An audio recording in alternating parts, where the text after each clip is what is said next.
Bonjour, aujourd'hui je vais te montrer comment lancer une campagne Discovery sur Google Ads, étape par étape sur mon compte. Et à la fin de la vidéo, je vais te montrer quelles sont les meilleures stratégies à utiliser sur Discovery pour maximiser sa rentabilité. Donc reste attentif jusqu'à la fin comme d'habitude. Alors premièrement, qu'est-ce que c'est le réseau Discovery Ads ? Eh bien, ce sont des annonces qui vont apparaître sur YouTube, sur la page d'accueil YouTube sous format image avec un peu de texte et puis également sur la page d'accueil Google sur mobile. Donc, c'est assez spécifique au téléphone. Sur Chrome, on n'a pas ça. Et puis également sur la boîte Gmail. Donc, comme tu l'as vu, ça ressemble un petit peu à la publicité Facebook. Vraiment, le parallèle est flagrant parce que on a une créative sous format image, un texte, une description avec un call to action. Du coup, au niveau du ciblage, on ne va pas pouvoir cibler sur des mots-clés comme avec le réseau de recherche, mais on va plutôt cibler des audiences par intérêt ou bien par démographie, c'est-à-dire l'âge, le sexe, etc. Ou bien faire du retargeting sur des audiences qui ont déjà visité notre site web. Par exemple, vraiment, ça ressemble beaucoup à la publicité Facebook. Et l'avantage de ce genre d'ads, c'est qu'on va cibler des audiences assez larges. On peut scaler plus loin que juste avec le réseau de recherche classique ou même avec du display. Donc, ça nous permet de toucher de nouvelles audiences, d'avoir un meilleur volume et attirer encore plus de trafic pour scaler encore plus loin. C'est ça vraiment la plus grosse force du réseau Discovery. Maintenant, je vais te montrer comment lancer des publicités sur Discovery. Alors là, je suis sur le compte Google Ads. La première étape, c'est cliquer sur Nouvelle campagne. Et là, on a plusieurs objectifs. Je te conseille de choisir celui qui te convient. En général, ça sera soit vente pour des sites e-commerce, soit prospect pour la génération de leads ou bien des inscriptions pour une emailing list, etc. Si ça te convient pas, tu peux créer une campagne sans objectif spécifique. Moi, pour l'exemple, je prendrai la génération de prospects. Ensuite, ici, on doit définir un objectif de conversion afin de donner à l'algorithme de Google la chose la plus importante pour laquelle il doit optimiser. Dans le cas d'e-commerce, ça va être une conversion achat. Pour la génération de leads, ça va être une conversion pour inscription. C'est très important de mettre en place les conversions. Si tu n'en as pas, c'est très simple, il faut juste aller sur outils et paramètres, puis aller sur la partie conversion et créer une nouvelle conversion. Ils vont te donner un code, une balise que tu devrais installer sur ton site web afin de faire le tracking pour pouvoir comprendre le comportement des gens qui arrivent sur ton site, quels sont les gens qui ont ajouté au panier, ceux qui ont initié le paiement, etc., ceux qui se sont inscrits à ta liste. Puis on va cliquer sur continuer et là on va choisir ici Discovery. Ici tu vas mettre le lien de ton site web sur lesquels les annonces vont diriger et puis tu peux donner un nom à la campagne, continuer. Ici au niveau des paramètres de la campagne, tu dois resélectionner l'objectif de la conversion. Pour ma part, j'ai un message d'erreur parce que j'ai tout simplement pas installé la balise sur mon site web puisque j'ai juste envie de te faire une démonstration, mais normalement ça doit être un petit point vert. Ensuite, au niveau de la zone géographique, si tu veux cibler toute la France, tu vas prendre la France. Sinon, tu peux sélectionner une région spécifique. Ici, je te conseille de mettre soit la ville que tu veux cibler, soit un code postal, soit le département en entier, ou bien la méthode la plus simple, c'est d'aller sur la partie rayon et puis mettre ton adresse ici. Et Google va pouvoir te donner la possibilité de viser des gens qui habitent à peut-être 10 km de chez toi sur un rayon que tu peux directement indiquer. Là, pour la simplicité, je vais prendre France. Au niveau des langues, c'est par défaut français puisque la page de destination, elle va être en français également. Si jamais tu veux, imaginons, cibler des anglophones qui habitent en France, dans ce cas-là, tu vas choisir anglais. Et puis, ta page de destination doit être également en anglais pour garder une certaine congruence. Au niveau des enchères, la possibilité, c'est conversion. Voilà, on n'a pas d'autre choix. Je vais la garder comme ça. Au niveau du coût par action cible, je te recommande vivement de la rajouter, c'est-à-dire un coût par conversion.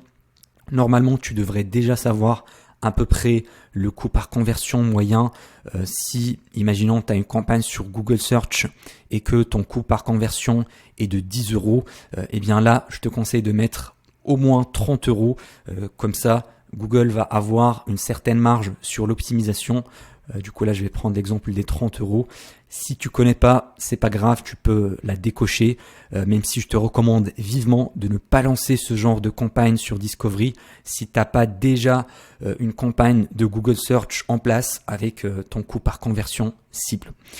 Ensuite, au niveau du budget minimum, je dirais 20 euros pour une cible locale, voire même 50 100 euros pour une cible nationale sur toute la France, par exemple pour les e-commerçants. Pourquoi ? Parce que là, on est en train de viser des audiences qui sont très larges, qui sont très grosses.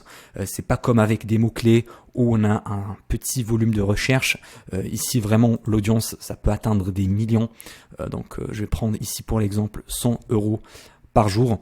Après, bien sûr, plus tu mets de budget, plus ça va être facile pour optimiser derrière. Là, comme tu peux voir, Google me recommande de fixer 300 euros. Alors, honnêtement, il faut jamais suivre leurs conseils. Ils veulent juste que tu dépenses un max d'argent sur leur plateforme. Mais voilà, on peut ignorer ce message, c'est pas grave. Au niveau des paramètres, tu peux laisser toute la journée, c'est ce que je préfère avec Discovery. Sinon, si tu as des horaires précises que tu veux, tu peux les indiquer ici. Au niveau de la date de fin, tu peux définir ici une date où la campagne va se terminer. Personnellement, je la mets jamais parce que je check tous les jours mes campagnes publicitaires. Par contre, si tu es quelqu'un de très occupé, qui oublie souvent de checker ses comptes pub, je te recommande vivement de mettre une date de fin. Comme ça, tu vas pas oublier tes campagnes tournées pendant 2 semaines, 3 semaines. Tu vas dépenser beaucoup de budget et tu perdras beaucoup d'argent si tu ne checkes pas vraiment tous les jours. Au niveau des autres paramètres, on va les laisser par défaut. La exclusion de contenu, on n'a pas d'option, j'imagine. Voilà, ouais, on peut rien y faire. Donc, on va laisser tout ça par défaut et on va cliquer sur suivant. Maintenant, on est au niveau du ciblage et c'est vraiment la partie la plus importante de cette vidéo parce qu'il y a plusieurs subtilités à comprendre. Du coup, là, Google nous permet de choisir des audiences qu'on veut targeter. Là, je vais cliquer sur ajouter une audience, une nouvelle. Je peux lui donner un nom, exemple. Et puis là, on a la possibilité de choisir plusieurs segments d'audience. Alors, le premier des segments personnalisés, ici, on va cibler des gens selon leur historique de recherche sur Google. Donc là, si je clique ici, soit parcourir si j'ai déjà enregistré ça, sinon je peux cliquer sur nouveau segment. Et là, Google me permet de choisir des mots-clés que je veux cibler. En général, je te conseille de mettre les mots-clés qui ont le plus performé sur tes campagnes de Google Search. Vraiment, personnellement, j'ai eu de meilleurs résultats comme ça. Sinon, tu peux mettre juste des mots-clés qui sont relatifs à ton produit ou ton service. Là, je vais mettre par exemple collier pour chien. Voilà. Et ce qui est génial, c'est que à ma droite, je peux avoir les insights sur les segments. Donc, le sexe, c'est voilà une majorité de femmes, leur âge, leur statut parental. Puis tu peux aller plus loin et cibler également les gens qui ont visité un site web de tes concurrents par exemple. Donc enregistrer, la chose la plus importante, c'est qu'il faut jamais mélanger plusieurs audiences. Je te conseille de créer une campagne pour chaque segment d'audience. Donc une campagne pour un segment personnalisé, une campagne pour les données, une campagne pour les centres d'intérêt. Vraiment, il faut pas mélanger plusieurs, sinon tu vas pas trouver lequel qui a fonctionné le plus et tu pourras pas optimiser derrière. Là, au niveau des données, on peut cibler des gens qui ont déjà interagi avec notre entreprise. Par exemple, des gens qui ont regardé certaines vidéos YouTube, des gens qui ont visité notre site web, qui ont visité peut-être la page ajout au panier, mais qui n'ont pas acheté. Ça, c'est très intéressant pour faire du reciblage publicitaire. C'est vraiment les campagnes les plus rentables au niveau du retargeting. On peut également ajouter des listes de clients si tu veux cibler tes clients déjà existants dans ta base de données. Puis ici, on peut également choisir une audience par centre d'intérêt. Là, c'est très simple, on clique ici et tu vas avoir la possibilité de choisir plusieurs. Donc, imaginons si je vendais des appartements, je vais choisir cette audience-là. Sinon, il y a l'option également parcourir et tu pourras trouver énormément de choses. Donc là, voilà, par affinité, par événement de la vie, voilà, création d'entreprise, mariage, voilà. Si j'ai des produits relatifs au mariage, je peux choisir cet intérêt-là. Il y en a vraiment énormément sur le marché. Voilà, l'automobile, quelqu'un qui est intéressé par les véhicules, des gens qui sont intéressés par la maison et jardinage. Voilà, je t'invite à faire le tour et prendre ceux qui t'intéressent le plus. Ensuite, au niveau des exclusions, on peut enlever certaines audiences. Par exemple, si je veux cibler de nouveaux clients, je vais exclure la base client déjà existante. Comme ça, je vais montrer ma pub uniquement aux gens qui ne me connaissent pas, qui n'ont jamais acheté chez mon entreprise. On peut aussi choisir une audience par données démographiques. Là, je te conseille de rester quand même assez large. Par contre, si par exemple ton produit est acheté par des hommes à 80%, dans ce cas-là, ça sert à rien de mettre femme. Tu vas juste perdre beaucoup de budget au niveau du testing. Pareil pour l'âge, si tu veux t'adresser à une certaine tranche d'âge qui ont un peu plus de budget pour acheter tes produits ou services, je te conseille de mettre les 25 ans plus et ne pas le laisser sur 18. Surtout qu'avec Discovery, la plupart du trafic va venir du mobile et les jeunes utilisent beaucoup plus leur téléphone que les personnes plus âgées. Et là, je vais cliquer sur enregistrer. Pour le ciblage optimisé, personnellement, je le laisse toujours comme ça coché pour laisser à l'algorithme la possibilité de trouver les meilleures audiences possibles. Ensuite, on va cliquer sur suivant. Maintenant, on est sur la partie annonce.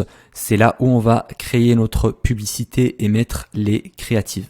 Donc, première chose, on va mettre l'URL sur lequel on va diriger notre trafic. Ici, tu peux voir la prévisualisation sur comment ça va apparaître sur les différents réseaux, sur YouTube, sur Gmail, sur Discover. Voilà, c'est assez facile d'utilisation pour voir ce que ça donne.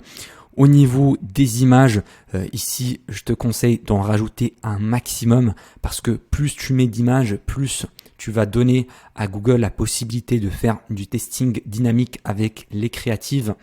Là, pour l'exemple, j'ai pris un collier pour chien. Sinon, il y a également 3 tailles. Donc, il y a la taille paysage, taille carré et puis format portrait. Tu dois toujours uploader 3 versions de chaque image pour la bonne taille puisque chaque placement est différent. Sur Gmail, c'est pas la même chose que sur YouTube ni sur Discover. Si je descends là au niveau des logos, tu peux en rajouter un seul.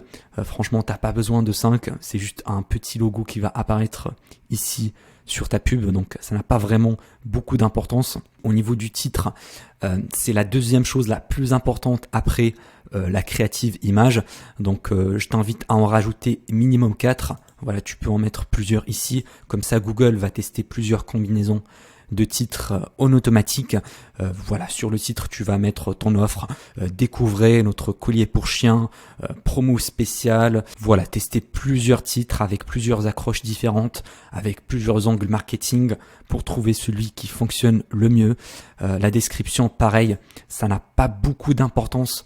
De mon expérience, c'est la créative, puis le titre qui font toujours la différence, mais je te recommande quand même d'en faire une, surtout sur Discovery. Les gens vont lire ta description, elle fait 90 caractères, donc n'hésite pas à peut-être faire du storytelling, commencer une histoire avec une accroche, puis raconter jusqu'à la fin pour pousser les gens à faire l'action. Ici tu mets le nom de ton entreprise naturellement. Et puis là, tu vas rajouter le call to action en automatisé. Moi, je préfère le mettre pour moi. Donc, si c'est pour l'e-commerce, je mets soit acheter, soit en savoir plus. Pour la génération de leads, je vais mettre soit s'inscrire, soit réserver, soit télécharger un e-book. Donc, à toi de voir selon ton offre. Mais par contre, je te recommande de ne jamais le laisser en automatisé. Et puis, c'est bon, je peux créer une annonce. Et là, comme tu peux voir, Google me donne la possibilité de créer une autre annonce. Comme ça, il va tester plusieurs annonces en même temps. Mais pour l'exemple de la vidéo, on va cliquer sur suivant parce que j'ai pas trop le temps. Puis ici, c'est juste le récapitulatif et tu peux cliquer sur le bouton publier la campagne. Moi, j'ai des erreurs parce que j'ai pas bien paramétré. C'était juste un exemple pour la vidéo. Maintenant, on a terminé la campagne Discovery Ads pour un certain type d'audience. Bien sûr, si tu veux tester une autre audience, tu dois recommencer tout le process dès le début et créer une nouvelle audience. Au début, je te recommande de garder une seule annonce avec un seul type de créative et puis tester plusieurs audiences. Comme ça, tu vas pas perdre beaucoup de ton budget. Et une fois que tu auras trouvé la campagne la plus rentable, donc l'audience qui donne les meilleurs résultats, là, tu peux aller encore plus loin dans l'optimisation et créer de nouvelles annonces qui vont cibler cette audience-là la plus rentable. Maintenant, quand est-ce qu'il faut utiliser Google Discovery Ads? Eh bien, je te recommande de le tester après ta campagne Google Search ainsi que le réseau Display. Je te déconseille vivement de le mettre en place si tu as un nouveau compte, si tu n'as aucun historique sur ton compte Google Ads parce que l'algorithme n'a pas encore assez de data. Et puis en plus de mon expérience, c'est un réseau qui prend beaucoup de temps à décoller. C'est-à-dire au début, tu vas dépenser beaucoup de budget pendant une semaine, 2 semaines et ça va s'optimiser très lentement. Contrairement au réseau de recherche où en général, tu as de la rentabilité dès la première semaine. Avec Discovery, c'est un peu comme un moteur diesel. Voilà, ça prend du temps à démarrer, à tester pour trouver de nouvelles audiences et ça peut te bouffer beaucoup de budget. Surtout si tu cibles des audiences froides qui te connaissent pas. Donc vraiment, je le recommande pas aux débutants ou bien aux gens qui ont un compte Google Ads sans aucun historique. Commence d'abord par lancer une campagne de recherche comme je t'avais montré dans les tutoriels précédents, puis une campagne display.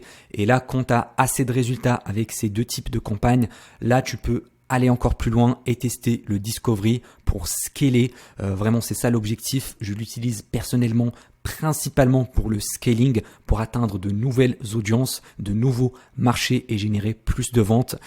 Bien sûr, quand j'ai déjà assez de data à propos des conversions. Tu trouveras un cadeau offert dans le premier lien en description. Sinon, je t'invite à aller voir la vidéo qui apparaît ici sur l'écran et dans laquelle je t'explique de A à Z comment lancer des campagnes publicitaires rentables sur Google Ads. C'est vraiment la meilleure formation gratuite qui existe sur YouTube.